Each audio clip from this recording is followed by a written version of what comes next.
Hello and welcome to Code with Darsa. So I've noticed a lot of fresh graduates and people coming new to this domain do struggle with finding their first job and becoming software engineers. So I've come up with a roadmap on how to become successful Java software engineer. This is the first video of two. So in this video we'll start discussing what this roadmap is all about and the first steps to get started with Java and to learn all about Java and its tools. And in the next video, we'll take a look at the steps to write real Java applications that are used in enterprise. So let's get started. Before we start, I want to say that this is just a roadmap, and where you learn these topics is totally up to you. Most of these can be learned on YouTube for free, but applying the knowledge that you've learned is the most important part. Okay, so starting with the basics, here's where you learn how to write Java code and how Java works. First, you start with getting Java up and running, as well as learning more about the Java syntax. At this point, you'll learn more about Java's object-oriented programming, which stands for OOP. Here's where you start writing more complex programs. It is very important to learn OOP concepts such as encapsulation, abstraction, inheritance, and polymorphism. Really, any YouTube crash course will get these covered. Up next is the collections framework. I see a lot of beginners skipping or not knowing what collections are, and this has a huge impact on them early on since they are not using the right data structures to work with in their applications. So it's very important to learn these early on. Again, there's tons of content on YouTube that will cover all what you need. Now that we're done with Java basics, let's go to important tools. And I really think these important tools are very important, as the name suggests, because a lot of beginners or newbies really skip these tools, and that's what makes them fall apart. So the first tool is Git and GitHub. This is without a doubt a tool that you will be using throughout your whole career. In summary, what Git does is it tracks your code as versions through something we call commit. Then we add GitHub, we can share our commits with other people.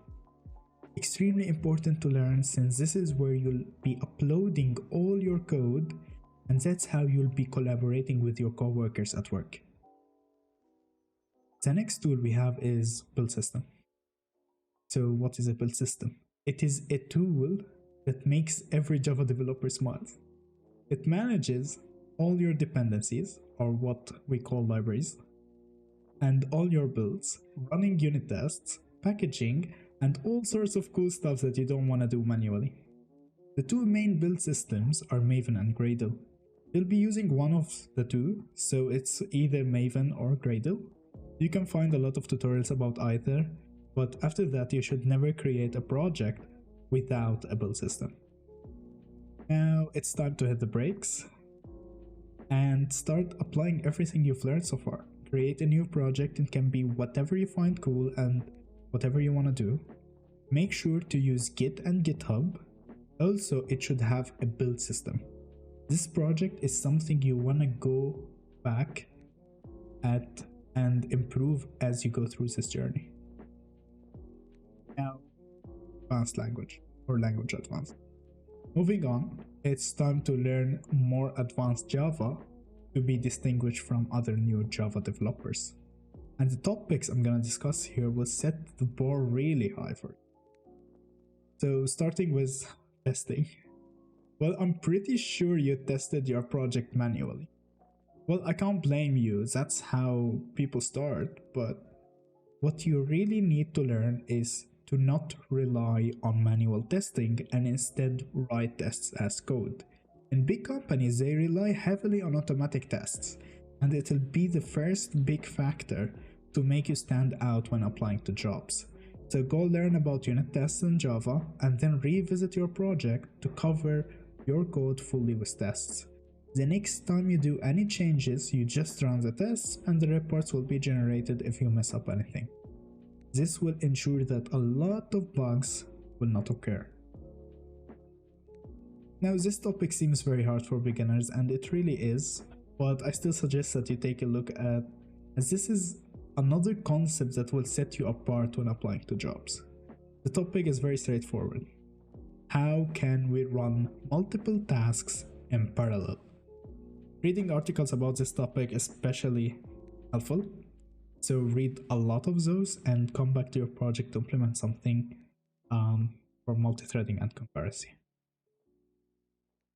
Another major setup is utilizing the newer Java features, especially these listed on the screen. Starting with streams, can you imagine code without using any loops at all? Like no loops at all. This is what streams is about. And when you're working with Java, you'll notice a lot of nulls and null pointer exceptions. These can be avoided by using optional. Java 8 streams and optionals courses can be found easily on YouTube. And the records are like an elegant and nice way to write data classes, so read a little about that as well. Now again, come back to your project and apply these changes. While doing so, make sure all your newly written tests are green. Now onto some libraries and design patterns, so this is like the last part. Starting off with libraries, I do suggest that you learn at least Lombok and Log4j, as this will definitely make life much easier.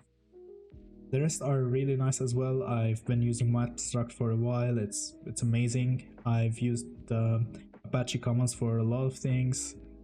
Jackson as well is for converting classes into JSON and vice versa. So really just learn a few of these libraries, it will make your life much easier, and especially Lombok and Log4j. Now, this is the last topic for this video. All design patterns are about is the design of your code, for better performance, readability, and extensibility. These concepts will stick with you for all object-oriented languages, and not just Java. Again, plenty of tutorials on YouTube.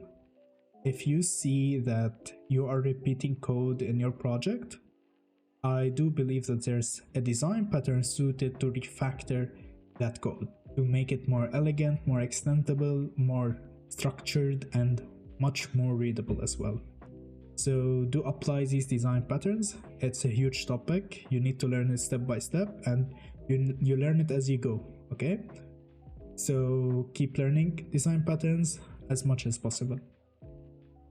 Now we've come to the end of the first roadmap, and here's a teaser of what's coming next in the Java applications video. So this marks the end of the video. I really hope that you enjoyed the video and found it helpful. Please hit like and subscribe if you see my content that is helpful to you. That will really encourage this channel and encourage me to produce even more videos and with higher quality. If you have any feedback, please share it in the comments, and I'll see you in part 2. Happy coding!